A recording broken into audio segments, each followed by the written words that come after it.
अस्सलाम वालेकुम and now अभी हम वेस्कुलर पैथोलॉजी स्टार्ट करने लगे हैं। वेस्कुलर पैथोलॉजी में सबसे पहले आपको पता होना चाहिए वेसल्स क्या होती हैं, उनके टाइप्स क्या हैं, लेयर्स क्या है और उनके मेजरली फंक्शंस क्या हैं। तो सबसे पहले टाइप्स पे आ जाते हैं कि आपको पता है कि हमारे पास हम वेस्कुलर पैथोलॉजी में सबसे ज़्यादा हमारा जो फोकस होगा वो होगा आर्टरीज पे। तो आर्टरीज में ना हमारे पास 3 किस्म की आर्टरीज होती हैं, ठीक है। ये आपको नॉर्मली पता होना चाहिए कि कौन-कौन सी होती हैं। एक होगी इलास्टिक आर्टरी हो गई, एक हमारे पास हो जाएगा आर्टीरियोल्स और हमारे पास जो तीसरी टाइप आएगी वो है कैपिलरीज, ठीक है। ये हमारे पास 3 किस्म की आर्टरीज होंगी जो हमने इस चैप्टर में डिस्कस करते रहेंगे, तो आपको ये पता होनी चाहिए, ठीक है। लेयर्स की बात कर लेते हैं। जैसे कि आपको पता है कि इसकी भी 3 लेयर्स होती हैं, ठीक है, आर्टरीज की। जो सबसे आउटर मोस्ट लेयर होगी ना वो हमारे पास होगी एडवेंटिशिया, ठीक है। एडवेंटिशिया हमारे पास यूजुअली किस चीज से बनी होती है? कनेक्टिव टिश्यू से, ये आपने याद रखना है। सेकंड जो हमारे पास इनर मोस्ट लेयर वो जो होगी मिडिल लेयर होगी वो होगी, उसको बोलते हैं मीडिया, और वो हमारे पास बनी होती है स्मूथ मसल से। और जो सबसे इनर लेयर होती है वो होती है इंटिमा, और इंटिमा हमारे पास बनी होगी किससे? एंडोथीलियम सेल से, ठीक हो गया। जैसा कि ये अगर हम बनाएं तो ये इनर मोस्ट लेयर आ गई, ये एंडोथीलियम से बनेगी। इसके बाद एक लेयर आएगी जो कि हमारे पास स्मूथ मसल से बनी होगी, ठीक है, वो होगी इंटिमा। और इंटिमा के बाद बिल्कुल एक कनेक्टिव टिश्यू की लेयर होगी जिसको हम क्या बोलेंगे? एडवेंटिशिया। ये कनेक्टिव टिश्यू की लेयर होती है ताकि इसे ब्रेस्ट वगैरह ना करे, ठीक हो गया। अब हम इसके बाद ना फंक्शंस पे आ जाते हैं। फंक्शन में हमने सबसे पहले एंडोथीलियल लेयर जो इनर मोस्ट लेयर है, ये सबसे ज्यादा इंपॉर्टेंट लेयर है, ये आपने याद रखना है। इसके हम फंक्शन पे आ जाते हैं। सबसे पहला जो इसका फंक्शन है ना वो ये है कि ये एक तो परमेबिलिटी के बैरियर के तौर पे काम करती है, ठीक है। ये एक बैरियर के तौर पे काम करेगी ताकि ना ये अलाउ करे ब्लड जो इसके अंदर फ्लो कर रहा है कि वो लेयर से निकल के बाहर आ जाए या अपनी एक्स्ट्रा स्पेसेस जो है उनमें आ जाए, तो एज अ बैरियर काम करेगी, बड़ा सिलेक्टिव बैरियर होगी। दूसरा आपने ये बात देखना है कि ये जो एंटी थ्रोम्बोटिक या प्रोथ्रोम्बोटिक एजेंट्स होते हैं ना उनके साथ भी एलेबोरेट करती है, उनके साथ भी हमारे पास वर्कआउट कर रही होती है, ठीक है। तो एंटी थ्रोम्बोटिक एंड प्रोथ्रोम्बोटिक यानी थ्रोम्बस बनाने वाले और थ्रोम्बस तोड़ने वाले, उन सारों के साथ इसका ताल्लुक होगा। सेकंड आपने जो फंक्शन याद रखना है कि ये हमारे पास नॉर्मल ब्लड फ्लो को रेगुलेट कर रही होती है। अगर हमारे पास ये सारी लेयर इंटैक्ट होगी तो ब्लड फ्लो हमारे पास अच्छा होगा। दूसरी बात ये वेस्कुलर रिएक्टिविटी, उसकी रिएक्टिविटी को भी यही मेंटेन करी होती है कि वेसल्स ने कब कितना रिएक्ट करना है, अगर कोई इन्फेक्शन हो गया तो कितनी इन्फ्लेमेशन होनी चाहिए, अगर परमेबिलिटी हमें बढ़ानी है तो भी ये सारी चीजें इंटिमा ही डिसाइड करती है।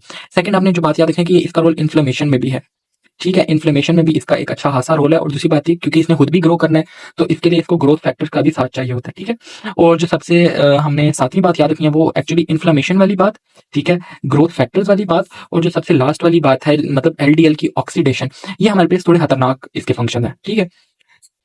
ये आपने याद रखिए। एथेरोस्क्लेरोसिस वाली वीडियो में मैं आपको इसके सारे फंक्शन से ही समझाऊंगा। सेकंड ये हो गया हमारे पास एंडोथेलियम के फंक्शन। अच्छा, एंडोथेलियम के बाद मैंने आपको ये बताया था कि ये हमारे पास जो होती है इसके बाद आती है smooth muscle layer. Smooth muscle layer के क्या फंक्शन है? स्मूथ मसल के आपने सबसे याद रखना है वेजो कंस्ट्रिक्शन, इसका फर्क है फंक्शन है वेजो कंस्ट्रिक्शन, ठीक है। वेजो कंस्ट्रिक्शन के तौर पे काम करेगी, ब्लड प्रेशर को नॉर्मलाइज करने में इसका रोल होता है।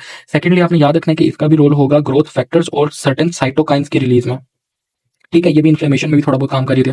दूसरी बात ये रखना है कि एथेरोस्क्लेरोसिस में ये होता है हमारे पास कि जो स्मूथ मसल्स होते हैं ना वो इंटिमा से माइग्रेट करके कहाँ पे हमारे पास अपनी यहाँ से लेयर से माइग्रेट करके इंटिमा में आ जाते हैं, ठीक है। और वहां पे आके ये डिवाइड होना शुरू हो जाते हैं और हमारे पास ब्लॉक फॉर्मेशन में भी काम करते हैं। तो ये स्मूथ मसल्स के फंक्शन हो जाएंगे। अब पढ़ लेते हैं आर्टीरियोस्क्लेरोसिस क्या होता है। आर्टीरियोस्क्लेरोसिस को आपने ये याद रखना है कि आर्टीरियो से क्या मतलब है? Arteries and sclerosis mean hardening होगी, ठीक है। तो आपने ये याद रखना है इसमें क्या होगा? हमारे पास हार्डनिंग होगी, ठीक है। हार्ड हार्ड आर्टरीज हो जाएंगी, ठीक है। हार्ड आर्टरीज के साथ ये होगा कि इनके हार्ड होने की वजह से जो इनका नॉर्मल ब्लड फ्लो था ना वो हमारे पास क्या हो जाएगा? ब्लड फ्लो कम हो जाएगा, बट के वेसल्स की थिकनेस जो है ना वो ज्यादा हो गया, वेसल्स की थिकनेस ज्यादा होगी। अगर एक वेसल इतनी थिक थी हमारे पास, ठीक है, उसकी जो मस्कुलर लेयर थी वो इतनी थिक थी, तो अब ये होगा कि वो इस कदर थिक हो जाएगी ये कि उसका जो कैलिबर था उसको हमारे पास क्या करेगी? अक्लूड करी होगी, उसको थिन करी होगी ताकि इसका जो डायमीटर है वो भी कम हो जाएगा। देखिए इसमें डायमीटर बढ़ा और इसमें डायमीटर कम हो गया। अब एथेरोस्क्लेरोसिस क्या है? हार्ड आर्टरीज, यानी कि आर्टरीज में हार्डनिंग हो गया, कोई ब्लॉक फॉर्मेशन हो गया जिसकी वजह से ब्लड फ्लो हमारे पास कम हो गया और वेसल्स क्या हो गया? एज अ रिस्पॉन्स थिक हो गया। वेसल्स के रिस्पॉन्स की वजह से यूजुअली होता है कि हमारे पास जो ब्लड फ्लो है वो डिक्रीज हो जाता है। अच्छा, अब इसके ना 3 पैथोलॉजिकल फैक्टर्स हैं। सबसे पहला जो इसका पैथोलॉजिकल फैक्टर है वो आपको इसके नाम से ही समझ आ जाएगा, आर्टीरियोस्क्लेरोसिस, ठीक है। इसको ए स्मॉल आर और एस लिख देते हैं, आर्टीरियोस्क्लेरोसिस। पहला ये आ गया। सेकंड जो हमारे पास होगा ये 3 में से एक ही आ गया, ठीक है। अब जो सेकंड होगा और थर्ड, ठीक है, सेकंड जो हमारे पास है वो है आर्टीरियोस, ये हो गया आर्टीरियोस्क्लेरोसिस। और दूसरा हमारे पास एथेरोस्क्लेरोसिस, एटीएस लिख देते हो, एथेरोस्क्लेरोसिस, ठीक है। इसमें ये होगा हमारे पास जो इंटरनल ब्लॉक बनेगा ना वो हमारे पास क्रोनिक इन्फ्लेमेशन की वजह से अथरोमा बनेगा, ये मैं आगे आपको समझाता हूँ, और एथेरोस्क्लेरोसिस हो जाएगा। अब जो जो लास्ट हमारे पास इसकी पैथोलॉजी आती है वो है मॉन्की मॉन्की पर medial calcific stenosis, Monckeberg medial calcific stenosis, ये इसकी एक और पैथोलॉजी है, ये लेस कॉमन है, इतनी कॉमन नहीं है, मैं इसके बारे में भी बता देता हूँ, आगे मैं इन दोनों को डिटेल में पढ़ा देता हूँ। इसमें ये होगा कि हमारे पास जो मीडिया होता है ना, ये वाला जो मिडिल लेयर होती है, इसकी क्या होगी, मस्कुलर लेयर, इस मस्कुलर लेयर की कैल्सिफिकेशन हो जाएगी, जैसे कि नाम में बता रहा है मीडियल कैल्सिफिकेशन, मतलब मीडिया की कैल्सिफिकेशन होगी और उसकी वजह से क्या हो जाएगा, stenosis. Monckeberg medial calcific stenosis में ये होगा कि जो मीडियल लेयर है, मस्कुलर लेयर है, उसकी कैल्सिफिकेशन स्टार्ट होगी, जिसकी वजह से स्टेनोसिस होना शुरू होगी। कहते हैं यूजुअली होता है कि नॉन ऑब्स्ट्रक्टिव होती है, इतनी ज्यादा ऑब्स्ट्रक्शन कॉज नहीं करती, पर इसकी जो क्लिनिकल सिग्निफिकेंस है वो भी कोई खास नहीं है। ये होगा कि हमारे पास ना एक्सीडेंटल फाइंडिंग्स में हमें अक्सर मिल जाती है, एक्सरेज वगैरह में, तो ये इसकी इतनी ज्यादा इंपॉर्टेंस नहीं है। हाँ, बट इसकी एक क्या है, पैथोलॉजी है एथेरोस्क्लेरोसिस की, आपने याद रखना है।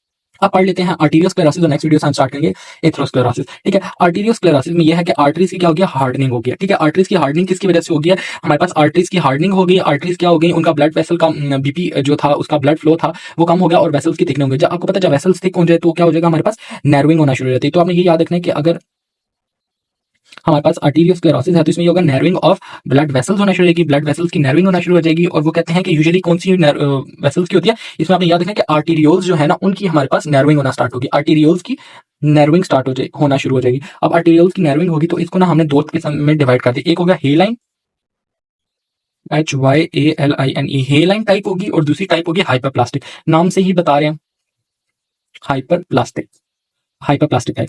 हेलाइन टाइप में क्या होता है, अब पहले हेलाइन टाइप में पढ़ लेते हैं। हेलाइन टाइप में ये होता है कि हमारे पास ना अगर ब्लड में प्रोटीन ज्यादा हो गए, ठीक है, या हमारे पास प्रोटीन लीक करके ब्लड वेसल्स में आ गए हैं, यानी कि अगर इंक्रीज प्रोटीन कंटेंट हो गया प्लाज्मा में, ब्लड में, तो ये होगा कि हमारे पास जो वेसल वॉल है ना, उसके सराउंडिंग पे वेस्कुलर थिकनेस होना शुरू हो जाएगी, थिकनिंग की वजह से नर्विंग होना शुरू हो जाएगी, और नर्विंग की वजह से क्या होगा कि हमारे पास वहां पे पिंक हेलाइन की ना प्रोटीन डिपॉजिट होना शुरू हो जाएंगे, यानी कि प्रोटीन ज्यादा हुए, प्रोटीन की वजह से क्या हुई, हमारे पास थिकनिंग होगी, थिकनिंग की वजह से क्या हुई, नैरोइंग होगी, नैरोइंग की वजह से हमें क्या नजर आएगा, जो पिंक हेलाइन है ना, हेलाइन डिपॉजिट होना शुरू हो जाएगा।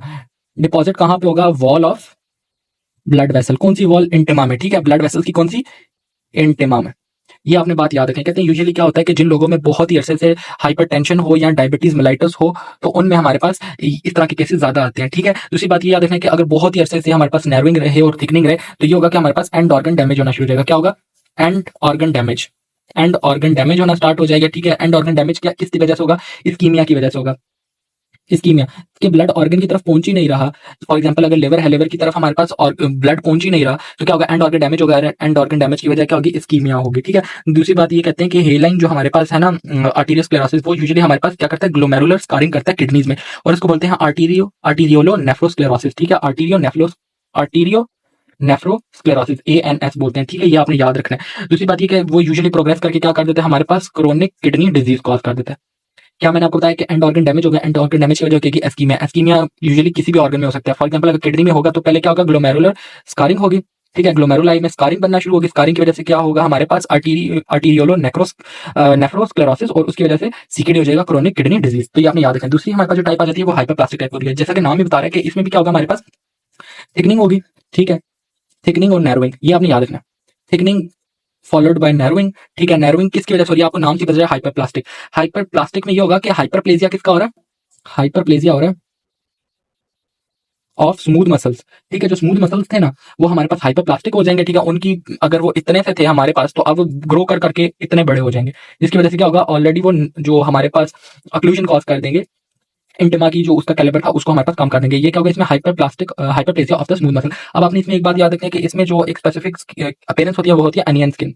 ठीक है, अनियन स्किन अपीयरेंस ऐसे लगेगा जैसे प्याज के अंदर, आपको पता है ना, ऐसे ऐसे लाइंस लगी होती हैं जब आप प्याज को काटें, तो अनियन स्किन इसकी अपीयरेंस होगी। दूसरी बात ये याद रखना है कि ये भी हाइपरटेंशन के साथ हमारे पास प्रेजेंट करता है। कौन सी हाइपरटेंशन, मलिग्नेंट। ठीक है, ये आपने याद रखना है, मलिग्नेंट हाइपरटेंशन, यानी कि वो हाइपरटेंशन जिसमें 200 120 आपका सिस्टोलिक एंड डायस्टोलिक रह रहा होना, तो उसके अंदर मलिग्नेंट हाइपरटेंशन में यूजुअली इस तरह हमारे पास होता है। दूसरी बात आपने याद रखना है कि इसमें तो हमारे पास क्या होता है, इस्कीमिया होता है, इसमें हमारे पास क्या होगा, फिब्रिनॉइड नेक्रोसिस होगी फॉलोड बाय हैमरेज। ठीक है, इसमें ये होगा कि HMG लिख रहा हूँ हैमरेज को। ठीक है, तो ये इसमें फिब्रिनॉइड नेक्रोसिस होगी और साथ हमारे पास हैमरेज होगी। और यूजुअली कहते हैं कि इसमें क्या होगा कि हमारे पास सडन एक्यूट रीनल फेलियर हो जाता है, यानी कि बैठे बैठे ही ठीक हो गया, क्योंकि ये मैलिग्नेंट हाइपरटेंशन है। मैलिग्नेंट हाइपरटेंशन एक इमरजेंसी है, तो इमरजेंसी में होगा एक्यूट रीनल फेलियर होगा और बंदे की सीधी सीधी डेथ हो जाएगी। अगर बहुत ही लॉन्ग अर्से से रहे तो हमारे पास क्या होगी, फिब्रिनॉइड नेक्रोसिस होगी और इसके साथ साथ हैमरेज भी होना शुरू होगा। तो अगला जो है एथेरोस्क्लेरोसिस, वो हम स्टार्ट करते हैं नेक्स्ट वीडियो से।